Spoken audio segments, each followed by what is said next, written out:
আমরা একটা জায়গাতে, ফাঁকা জায়গাকে মাংস কাটা হচ্ছিল বোধহয়, সেই জায়গাতে পোলট্রি মুরগি কাটা হয় সেই জায়গাতে। এই জায়গাকে কেন্দ্র করে একটা অশান্তি হয়েছে বলে আমরা শুনেছি। তবে দেখুন, তৃণমূলের সঙ্গে তৃণমূলের বললে তো খুবই সরলীকরণ করা হবে, এখন সবাই তৃণমূল। এটা কিন্তু একান্তই ব্যক্তিগতভাবে ঝগড়া, এবং এর মধ্যে রাজনীতির কোনো রং আছে বলে এখনো পর্যন্ত আমাদের কাছে খবর নেই।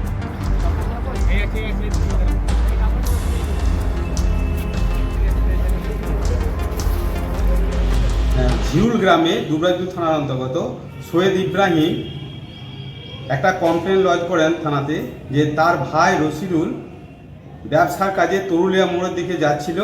সেই সময় শেখ তেজামুল এবং তার দলবল আরও 8 জন লোক তাকে রাস্তার মধ্যে আটকায় এবং তাকে গালিগালাজ করে এবং তাকে কিল ঘুষি মারে এবং তার পকেট থেকে 5,000 টাকা কেড়ে নেয়। তাছাড়াও ওকে প্রাণে মারার জন্য গামছা দিয়ে পেঁচিয়ে মারার চেষ্টা করেছিল। তাকে